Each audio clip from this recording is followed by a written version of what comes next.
What up, fight world? It's your boy Ego, and I'm back with some more fighting. Now, I made the video just breaking the news. Conor McGregor will fight champion at lightweight Eddie Alvarez to kick off UFC 205 main event, and I want to talk about that more in this video. And there's a lot of people who have different feelings about this. A lot of people like the fight, but then there's some people who they feel scorned that another fight wasn't made. So you guys seen the title and you clicked on it, and I want to tell you guys why Conor McGregor is getting the title shot over Khabib Nurmagomedov, right? That's the fight that a lot of people thought were under the impression of. I think Dana White even responded to somebody on Twitter and says, no, we're fighting Khabib. Eddie's fighting Khabib, right? Now, to me, it's very simple. It's very simple why this fight was made. Very, very simple. And the reason being is Conor McGregor is the UFC's cash cow.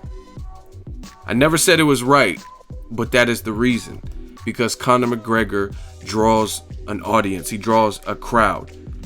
And at the end of the day, it's the fight game. Whether it's boxing or UFC, it's a business to people like Dana White. It's still a fight that's going to sell. I mean, Conor McGregor is pretty much must-see TV. So even if you don't think the fight with Eddie Alvarez, I think it's a good stylistic matchup, to be honest. But even if you like Nurmagomedov better versus Eddie Alvarez or Conor McGregor, at the end of the day, people are still going to tune in to UFC 205. This man is a cash cow, and there's no other way to put it other than that. It's a big business. You got to look at it. Now, let me talk about, the man, he's a star, you know what I mean? He's a rock star when it comes to the fight game and his celebrity. So I'm going to break down a few other things in this video. Let's go to Khabib Nurmagomedov, his actual verified page, and he posted this. He's obviously upset. Wow, he put The Shining, and he has the little blonde wig, and Eddie Alvarez is wow, he's supposed to be Jack Nicholson. That's funny. And he says, so funny, hashtag lightweight champ. So obviously he's not happy about this, clearly. And he says, I have 2 bout agreements that bullshit champ refuses to sign. I got used the whole time to make Conor and Eddie get on their knees and beg. Right? Then he also goes on to say, just for the record, Eddie Alvarez and Conor McGregor fear me. I'm just a man. Your time will come to get my hands on you. Now, I believe Khabib is a beast. He's a beast. I think his record, 23-0. He's a lightweight. He's the #1 ranked person. So, in a perfect world, yeah, he should get the title shot. He's a beast. Hell of a high-level grappler. He's just an awesome fighter, right? So, again, this video is not me telling you my theories. It's not my business. I'm not Dana White, right? I'm just telling you the business of a business in the fight game. Khabib Nurmagomedov is a great fighter. I'm not taking anything away from him. I'm not saying this is right, this is fair, or anything. Yes, like I said, in a perfect world, he should be the one in line. That's the whole point of ranking and ranking systems. But we all know, both in boxing and the UFC, that is oftentimes trumped by other things outside of it. You know what I mean? People get title shots. Like, look at in boxing. You look at Canelo Alvarez. He just fought against Amir Khan earlier this year. Amir Khan was a welterweight with only 3 welterweight fights. He had a year-plus layoff, and he hadn't really even looked good in his last fight with Chris Algieri. So he trumps all the people at 154, people who are ranked at 154, champions at 154. And instead of those people getting the fight with Canelo, the A side, right? Amir Khan got it, because that's what Golden Boy wanted to do. It's no different in the UFC. I like Khabib Nurmagomedov. I think the Conor McGregor Alvarez fight is good too. And it's just, here's proof. The UFC 2 hours ago just posted the flyer, the official flyer, November 12th, UFC 205, can't wait, New York City, right? We have a main event in New York City. Eddie Alvarez, the champ, takes on Conor McGregor for the 155-pound strap. 66.9 thousand likes in 2 hours, right? This is big business. So that's my whole point. Conor McGregor draws a crowd, whether it's for the right or wrong reasons, whether they want to see him lose or whatever. He's drawing that audience. I seen one of his weigh-ins, I think Chad Mendez, and that was a last-minute replacement. It looked like a sea of people in Las Vegas. He's not from Las Vegas. He's from Ireland. And crazy crowds. His pay-per-views with Nate Diaz have done over 1 million. He got like the highest paid salary. So it's a business move.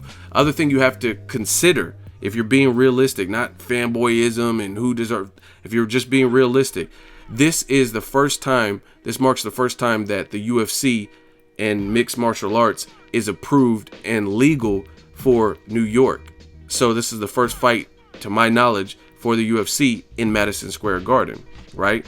The thing that has to be considered is Conor McGregor he's had people pull out on him. He's not usually pulling out of fights, right? And then you look at Khabib Nurmagomedov, he's an intense trainer, so he's been injured multiple times. So that's your main event. And how many recent UFC cards have we seen where the main event was compromised? Conor McGregor versus RDA. What happened? RDA pulled out because of his ankle and then later lost and got stopped by Eddie Alvarez. Look at John Jones versus Daniel Cormier Part 2. That was supposed to be the fight and then got compromised. You guys get the point. There's been a lot of main events that were changed at the last minute. So the UFC as a business, the first fight at Madison Square Garden, all the lights and, bringing their business to this market in New York City, they can't afford to put in a guy who's doing this rugged training and he's not as big of a draw as a Conor McGregor. And if he were to get injured, now I'm not saying that would happen. Wow, he posted the contract. I'm not saying that he would get injured, but if you look at his resume, he's had a lot of injuries. Oh wow, he's showing his fan base. I can bring 144 million people behind me. I clearly bring the numbers here, Dana White. And see, that's the other thing. I seen some other stuff before this where Nurmagomedov it's like he was challenging Dana White, and that's another thing. When you're talking to your boss or whatever, you have to be kind of respectful, and you blasting Dana White on Twitter and in interviews and stuff like that. That's another reason where it just gets kind of screwy. So he does have a good fan base, 881,000. But again, to me, this all boils down to business. That's what it boils down to. You can't afford to have your main event compromised in a fight of this magnitude, coming to a different market and demographic. And I think the UFC knows who the biggest star is, right? And there's a lot of people that would have liked to see the fight with Khabib, but at the end of the day, the Conor fight's still going to sell. Look at Conor McGregor. He has, Khabib had, 800 or 600,000.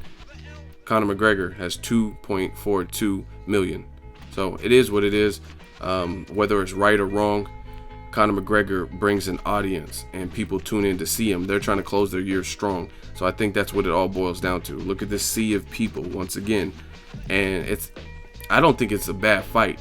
I do understand where people are coming from in the sense of how did he get this opportunity, off of the Nate Diaz rematch. But I really think it boils down to a business. Conor McGregor, he's the money man in the UFC. He's the biggest star, and that's unfortunately what other fighters who are ranked, this has always been the case in the fight game, always, where things that are supposed to happen don't necessarily happen. I've seen many a times in both boxing and UFC situations where people are paid step aside money, things of that sort. Is it right? No, but it's a reality.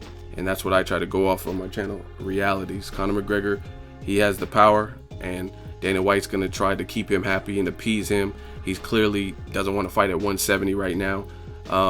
The thing I do agree with a lot of people that are angry is Dana White should make a decision on the featherweight belt, because there's no sense. Jose Aldo had a very strong performance against Frankie Edgar in the rematch. He looked good, dominated him, better than he did in the first fight.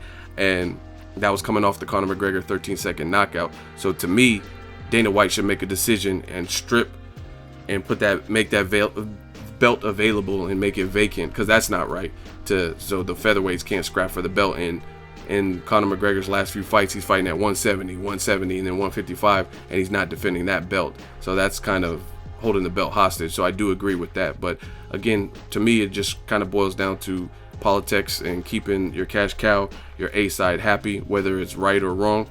That's why he's being afforded these different opportunities, because he's generated a lot of money. There's an interview where he did it. He was in the after training, he was in like the locker room, and he was like, I've generated $400 million in revenue for the company. And that was before the rematch with Nate Diaz. So if he's drawing those type of numbers, you know Dana White's going to bend over backwards to appease him and keep him happy, even if it means trumping somebody like a Khabib on that list. So again, I never said it was right, but that to me is why he's getting this opportunity. And finally, I want to show you guys what Khabib said. So I put the translator on, and this is what Khabib said. At the time when I signed a contract with the UFC, it was still a sport. Right now it's turned into a show, or what I'd call it, I don't know. The only thing that keeps me in the so-called sport, that's what I don't want to stay on the floor. This way never taught me. I was never taught this way. I will continue. The translation's a little bit loose. I will continue to go, inshallah. When I signed their lands with UFC, it was a sport. Now it's appropriately called a freak show, or I don't know what you would call it right now. One thing that's keeping me in this cracking sport is that I don't want to stop on the halfway. I wasn't raised like this. I'm not a quitter. I'll keep moving forward, inshallah. So that's Khabib. Obviously, he's pissed off at the situation, and he's not feeling it, so he's kind of lashing out, and rightfully so. Again, I'm not doing this video I'm just trying to give you guys an understanding of why I believe it happened.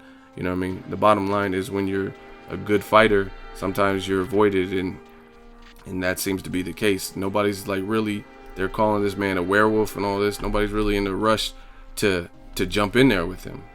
I mean, he's looking like a beast. Plus, you look at it like from Eddie Alvarez. If he beats Conor McGregor, he's really there on the map, because Conor McGregor is the biggest name in the UFC, period.